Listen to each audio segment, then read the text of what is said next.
In the last video, we talked about why millions of people search "Is God real?" at 2 a.m. But here's the question nobody talks about. What happens after you find your answer? What happens after that moment? Because I promise you, it's not what most people expect. Stick around because this part surprised me the most. Quick thing before we go further. If part 1 meant something to you, hit that like button right now. It genuinely helps this reach more people who need to hear it. Here's what people in America think happens when you find God. They think life suddenly gets easy. Problems disappear. You feel happy all the time. And when that doesn't happen, when the bills still come, when the diagnosis still hurts, when the relationship still ends, people think, okay, this didn't work. God didn't do anything. But that's not actually how it works. And honestly, that misunderstanding is why so many people give up right before the breakthrough.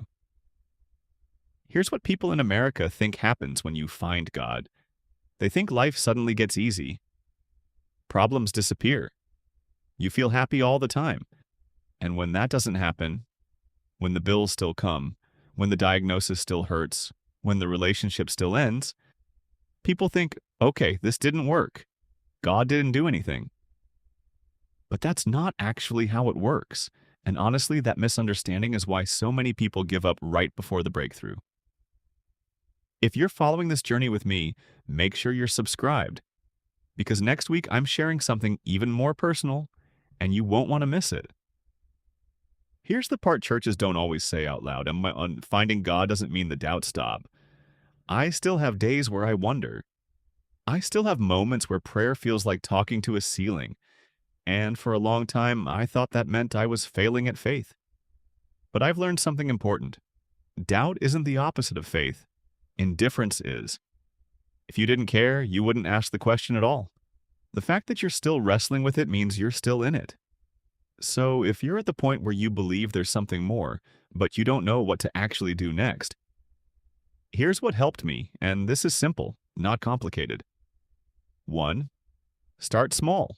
Not a whole Bible in a day. Just one verse. One honest conversation with God, even if it's just, I don't fully get this, but I'm here. 2. Find people, not just information. A community, a church, even one honest friend who's walking the same road. Faith was never meant to be a solo project. 3. Stop waiting to feel ready. I waited months to feel spiritual enough. Before I even walked into a church, nobody feels ready. You just go. By the way, if this list is actually helping you think differently, do me a favor and smash that like button. It tells YouTube to show this to more people who are searching for exactly this. Here's what I know for sure now. Months into this journey, I didn't find God because I had it all figured out. I found him in the middle of not having it figured out. And maybe that's exactly